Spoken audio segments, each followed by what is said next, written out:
इसका ओम आप पकड़ लेना इसको जरा, आपका ट्राइपॉड स्टेबल है थोड़ा। ओम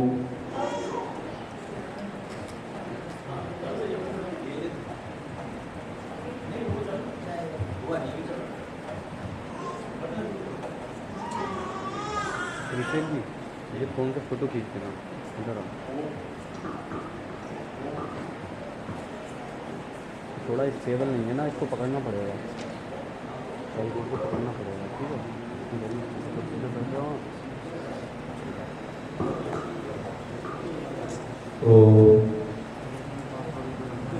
पासवर्ड लगा हुआ है। सबसे पहले तो हमारे जितने भी आज ब्रह्मचारी जिनका यज्ञोपवीत संस्कार हुआ है उनको बहुत बहुत शुभकामनाएं। सभी एक बार सुखासन में बैठ जाएंगे, आलती पालती जिसको कहते हैं, और ओम का उच्चारण करेंगे हम एक बार आंखें बंद करके, और ज्ञान मुद्रा में अपनी हाथों की मुद्रा ऐसे कर लेंगे।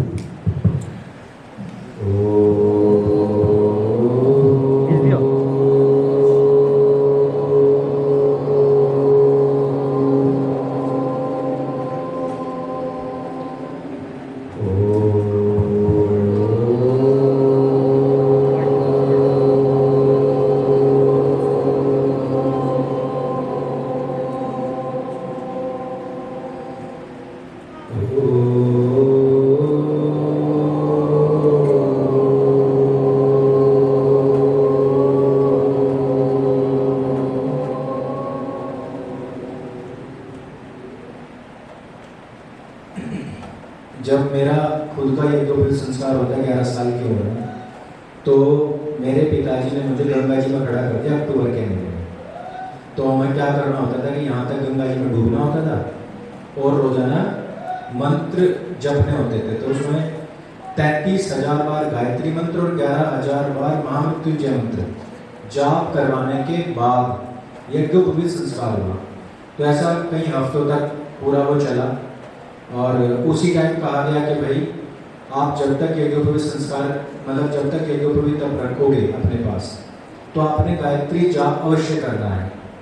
तो वो एक एज होती है जब आपको ये चीज़ें समझानी पड़ती हैं, बतानी पड़ती हैं कि यज्ञोपवीत संस्कार ग्रहण करना कोई ऐसा नहीं कि बस ले लिया। ये एक बहुत बड़ी जिम्मेदारी है।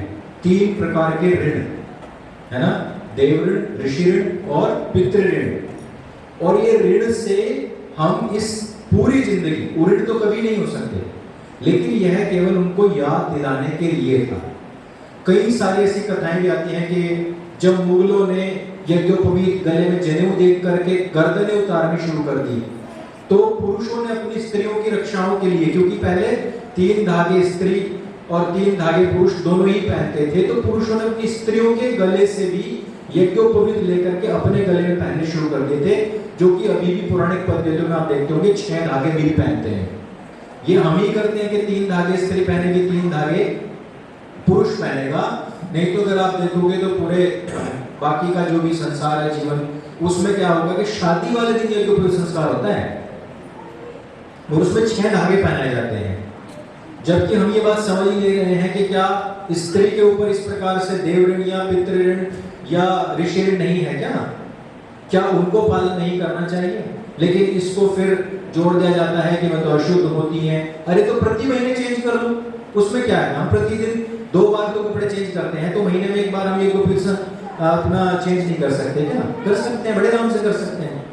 लेकिन ये एक मेंटालिटी अब्राहमिक रिलीजन की है कि स्त्रियों के अंदर आत्मा ही नहीं है। स्त्रियां तो किसी भी प्रकार से जो उनका जीवन जीने की जो अधिकार हैं उनसे उनको वंचित रखना चाहिए, न उनको पैर की जूती बना कर रखना चाहिए, तो पैर के नीचे से निकल जाएंगी।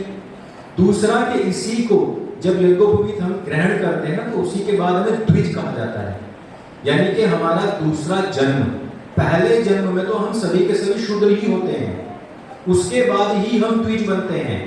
पर्यायवाची में द्विज को ब्राह्मण भी कहा गया है।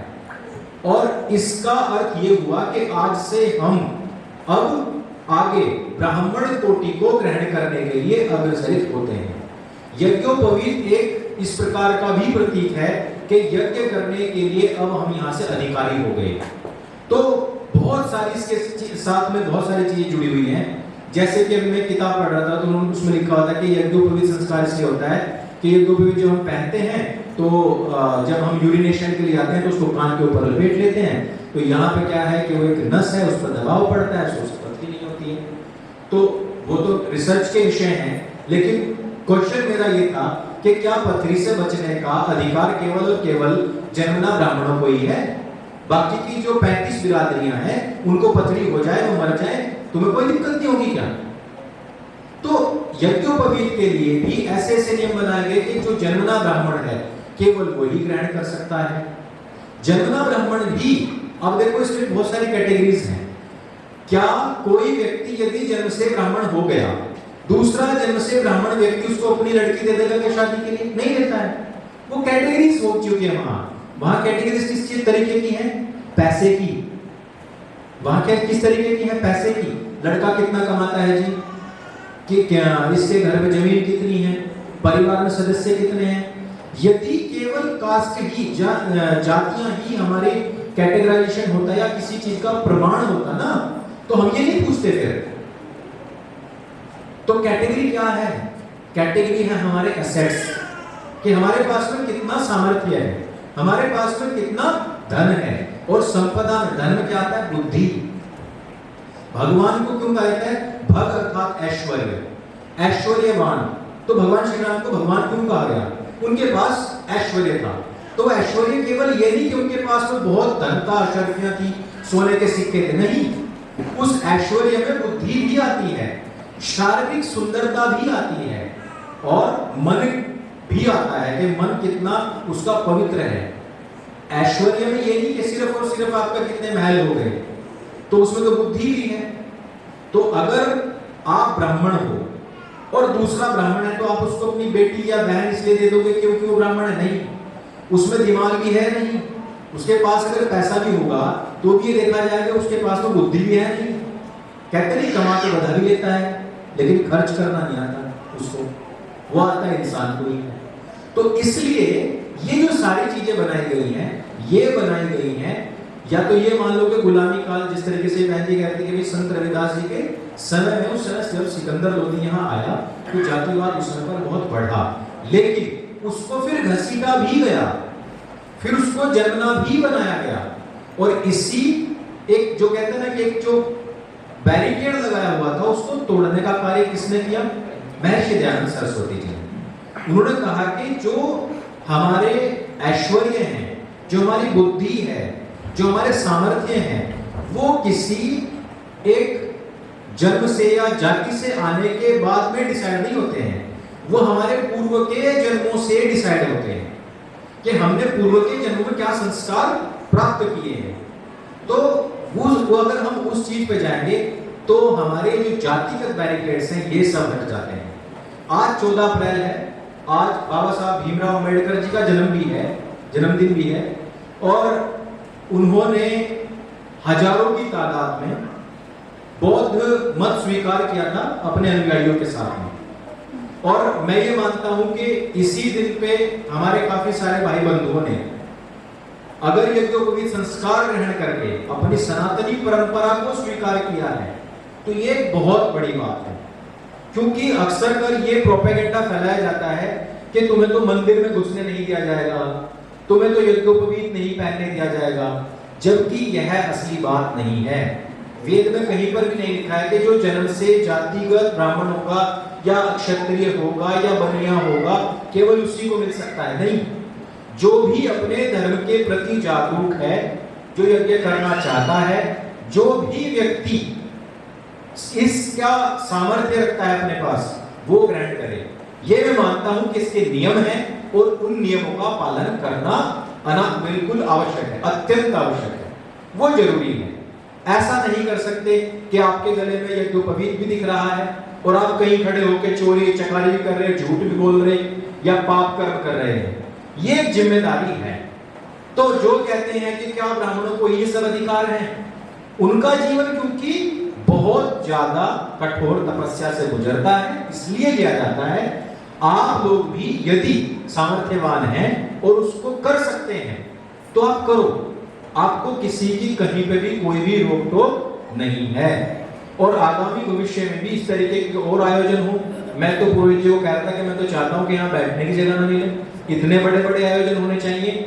और इसके लिए हम सबको मिलकर के काम करना पड़ेगा, क्योंकि केवल इस धागे की आड़ में बहुत बड़ा समाज है जो हमारे लोगों का ब्रेन वॉश कर रहे हैं, और वो भी केवल अपना राजनीतिक लाभ लेने के लिए।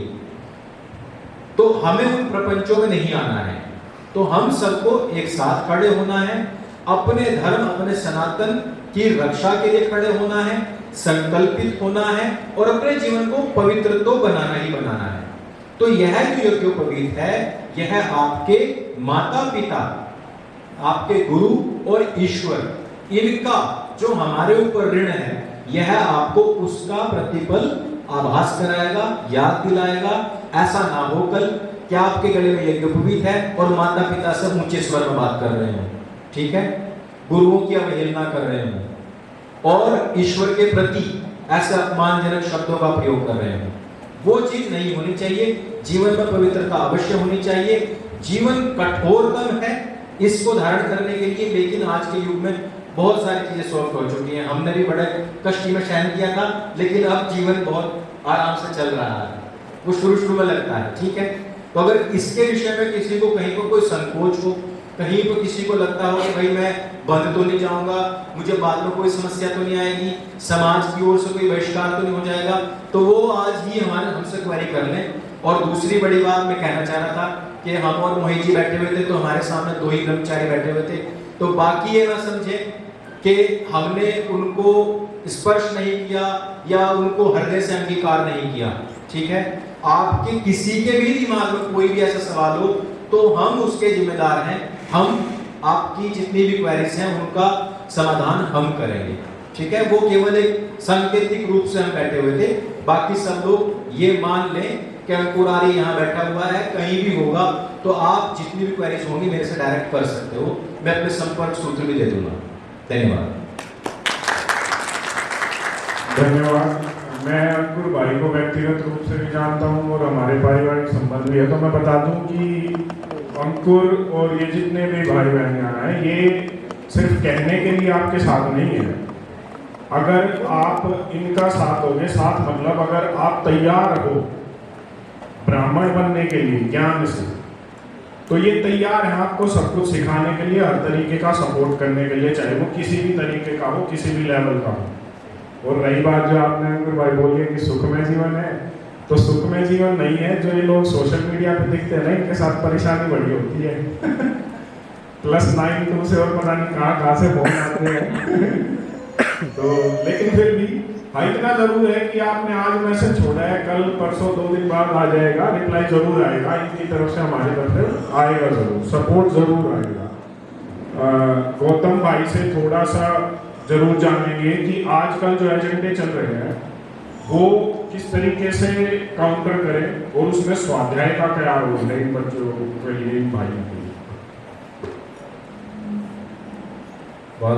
बहुत धन्यवाद आदरणीय डॉक्टर साहब। मैं आज इस हमारे समाज मुल्तान नगर में ये जो एक पुनीत कार्य यहाँ के सभी हमारे ब्रह्मचारी और विशेष रूप से जो यहाँ के हमारे आचार्य जी हैं और जिनके नेतृत्व में ये कार्यक्रम आयोजित हुआ, ऐसे हमारे आदरणीय प्रधान जी, मैं उनका एक हृदय की गहराई से सबसे पहले तो धन्यवाद, आभार ज्ञापित करना चाहता हूँ कि यदि उनके मन में ये परिकल्पना ना आती तो शायद ये कार्यक्रम मूर्त रूप ना ले पाता। तो एक बार हमारे प्रधान जी के लिए और यहाँ के आचार्य जी के लिए, यहाँ के कर्मचारियों के लिए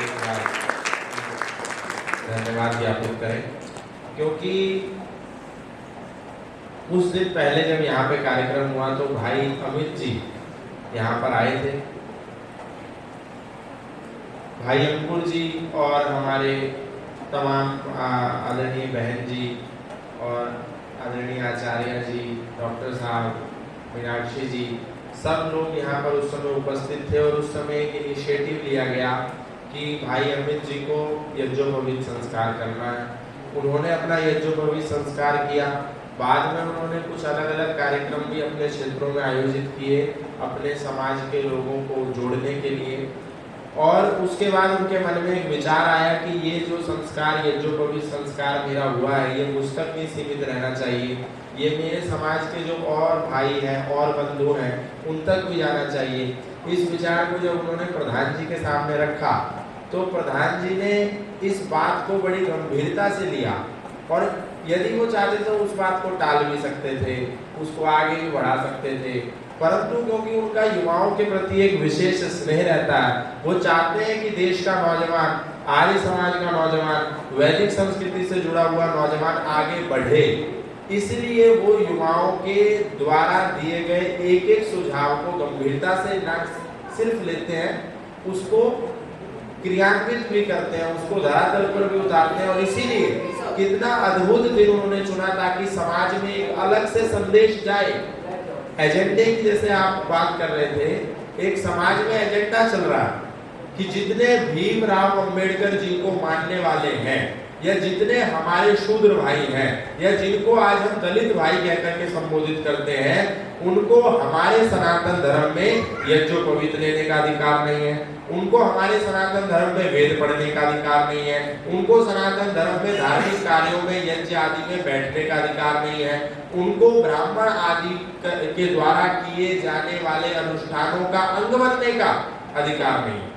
इस तरीके के एजेंडे चलाए जाते हैं, इस एजेंडे को तोड़ा जा सके इसीलिए प्रधान जी ने भीमराव अंबेडकर जी की जयंती को चुना, क्योंकि भीमराव अंबेडकर वादी जो लोग हैं, तथाकथित भीमराववादी, जो वास्तविक रूप में भीमराव अंबेडकर को जानते नहीं हैं, जिन्होंने भीमराव अंबेडकर को पढ़ा नहीं है, ऐसे लोगों की विचारधारा का जो एक मिसकॉन्सेप्शन उनके दिमाग में है, जो एक भ्रांतियां हैं, जो भ्रामक प्रचार समाज में हो रहा है, इस भ्रांति को तोड़ा जा सके, इसीलिए आज इस दिवस को चुना ताकि समाज में एक व्यापक स्तर पर संदेश जाए कि सनातन धर्म के चारों अंग ब्राह्मण, क्षत्रिय, वैश्य और शूद्र अलग नहीं है, ये जैसे गाड़ी के चार पहिए होते हैं वैसे ही हैं।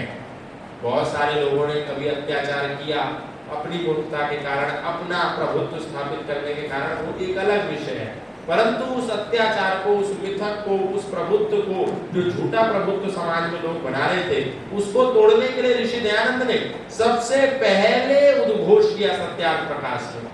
हमारे समाज में डॉक्टर साहब ने कहा स्वाध्याय की जरूरत क्यों है।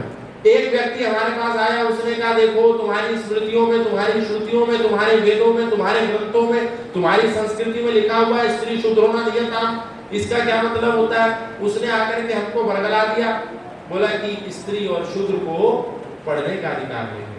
यदि शूद्र वेद के मंत्र को पढ़ ले तो उसके कान में शीशा पिघला करके डाल दो, उसके कान में तेल डाल दो, अगर वो वेद के पृष्ठों को छू ले, वेद को छू ले तो उसके हाथ काट दो, यदि वो वेद के मंत्रों को अपनी आंखों से देख ले तो उसकी आंखें फोड़ दो।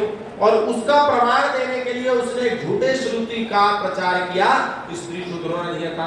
लेकिन जब हमको हम स्वाध्याय नहीं करेंगे, जब हम पढ़ेंगे नहीं, जब हम पुस्तकों में नहीं घुसेंगे, जब हम रेफरेंस नहीं खोजेंगे, जब हम संदर्भ और प्रसंग को नहीं खोजेंगे कि ये स्त्री शूद्रों ने दिया था आखिर है कहाँ, ये आया कहाँ है, तो हम उसकी बात में आ जाएंगे, हम धोखे में पड़ जाएंगे। लेकिन जब हम पढ़ेंगे तो हम बता पाएंगे कि हमारे वेद में मंत्र आया है जहां पर परमपिता परमात्मा स्वयं कहते हैं यथेमाम वाचम कल्याणी माम दानी जनेभ्यः ब्रह्मराजन्याभ्याम शूद्राय च आर्याय च स्वाय चारणाय च।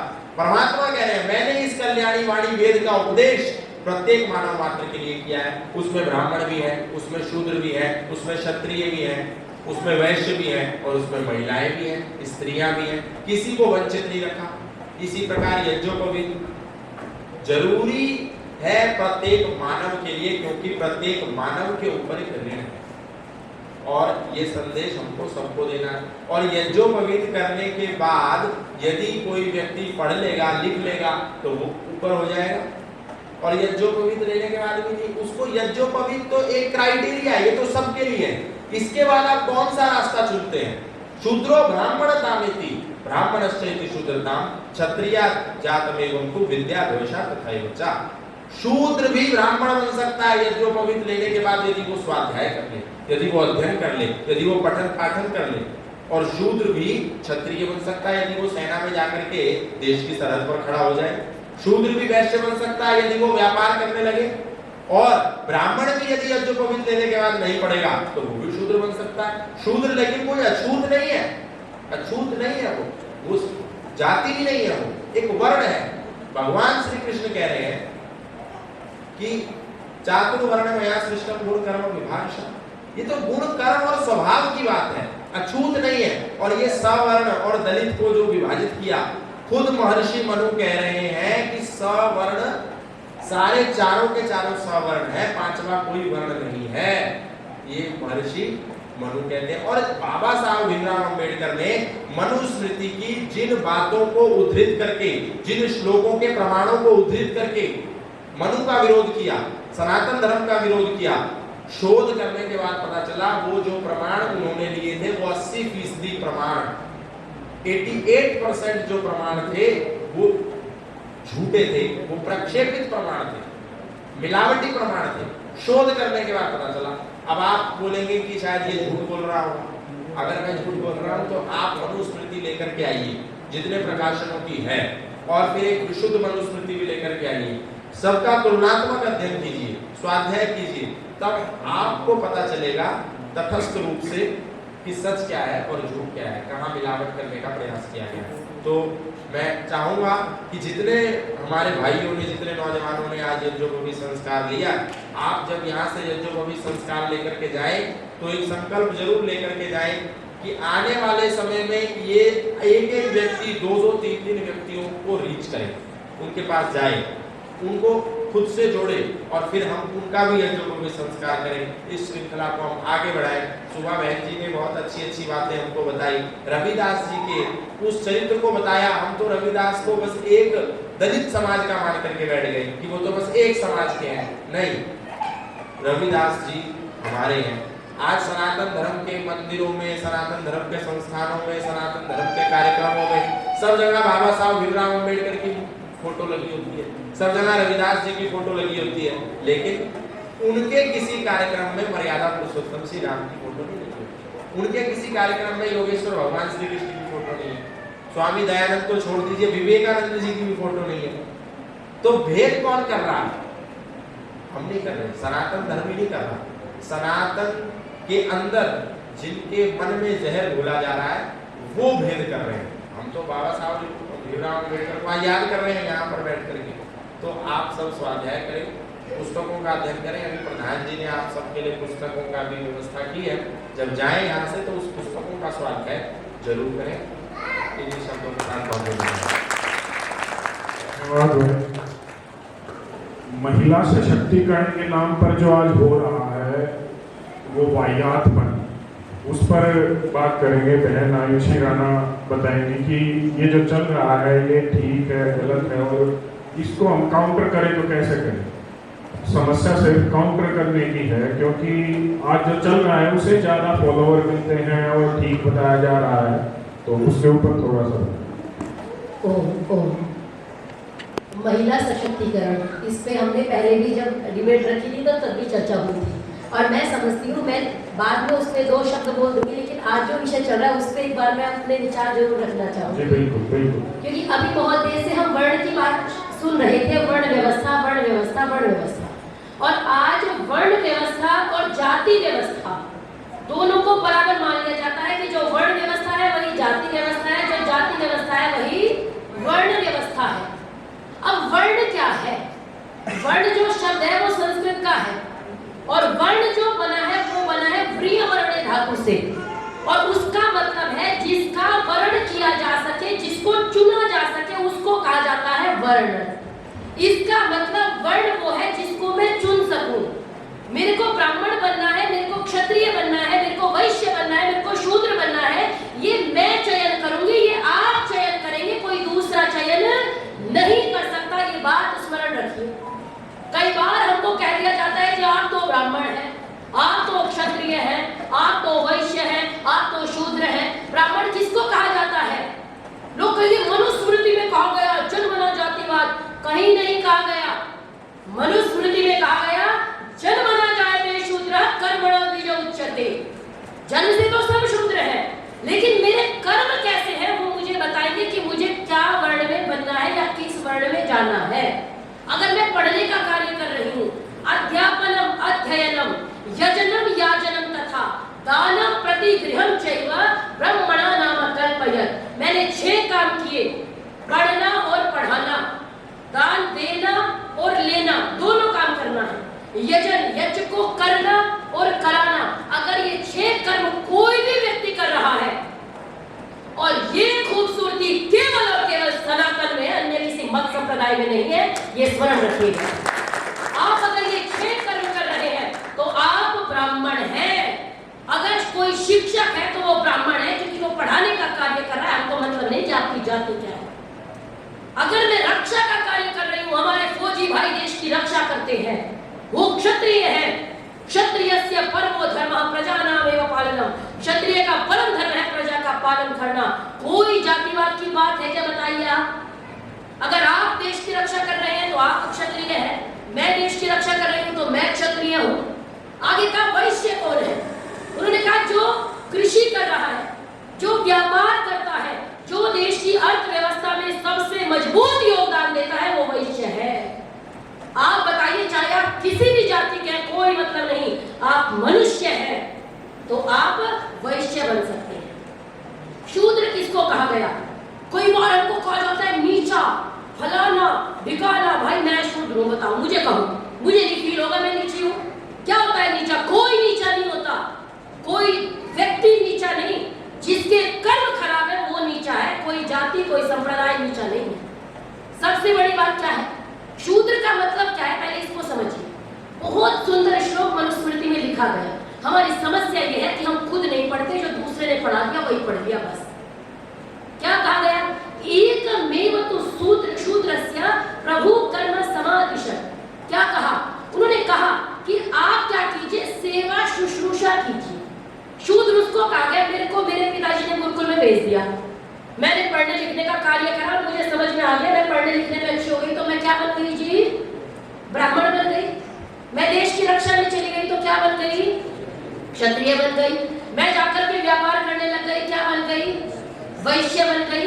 कई बार आप अगर बच्चों को पढ़ाएंगे, हमारे पास भी, आपके पास भी ऐसे बच्चे होते हैं जिनको पढ़ाने के बाद भी समझ में नहीं आता, उनको कुछ और काम करना अच्छा लगता है, तो उनको कहा बच्चे आप सेवा करो।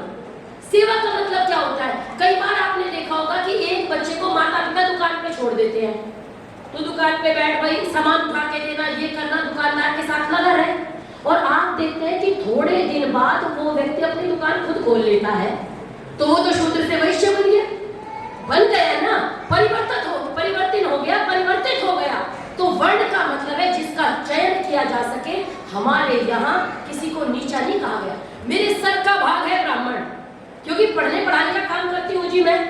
करते हैं कि नहीं करते? आप समझिए समाज में चारों का योगदान कैसे है। सर का भाग हम सबका क्या है? ब्राह्मण। हाथ क्या है? क्षत्रिय। ब्राह्मण के सर पे कोई डंडा मारने आ गया तो बचाएगा कौन? क्षत्रिय बचाएगा कि नहीं बचाएगा? या ब्राह्मण को कह देगा भाई तू पिट, मैं तो खड़ा हूं, सर पे तो डंडा बज रहा है, ब्राह्मण पिट रहा है, क्षत्रिय क्यों आएगा? लेकिन जैसे ही ब्राह्मण पिटा, कौन बचाने आ गया? क्षत्रिय। अब उस व्यक्ति ने देखा आपके पास तो बड़ी ताकत है, उसने कहा अच्छा मिल शाम को, आज डर कौन रहा है? वैश्य। पेट को लगेगा अरे भाई शाम को क्या होगा, डर रहा है ना। किसी कारणवश पिटाई हो गई, आप गिर गए, तो भागेगा कौन? शूद्र। पैर लेके भागेंगे ना। कहने का अभिप्राय है जैसे शरीर में, शूद्र का मतलब है ध्रुवगता धातु से बना है, जो गति कर सके, तो तेज चल सके, उसको कहा गया। पैर भागते हैं ना तेज, अगर आप पैर हटा दो शरीर में से, क्या बचेगा आपके शरीर में? कितना ही सुंदर व्यक्ति हो, पैर नहीं है तो अरे बेचारा कैसे, हो जाएगी ना दृष्टि। कहने का अभिप्राय यह है जैसे शरीर में चारों वर्णों का महत्व है, उसी प्रकार समाज में चारों वर्णों का अपना अपना महत्व है। जैसे मेरे शरीर का कोई अंग नीचा ऊंचा नहीं है, उसी प्रकार समाज का कोई भी अंग नीचा ऊंचा नहीं है। एक पिता के पुत्र है सारे लोग। कह देते हैं अरे आप ये बताओ, आप में से इन सब की शक्लें देखो, या मैं आपकी शक्ल देख के आपकी जाति बता दूंगी क्या? आप मेरी शक्ल देख के बता देंगे? फिर किसने बांटा? जो वेद कहता है, अभी आप भाई को सुन रहे थे, यजुर्वेद के 26वें अध्याय का दूसरा मंत्र है कि मनुष्य मात्र को वेद पढ़ने का अधिकार है। सत्याव प्रकाश में स्वामी दयानंद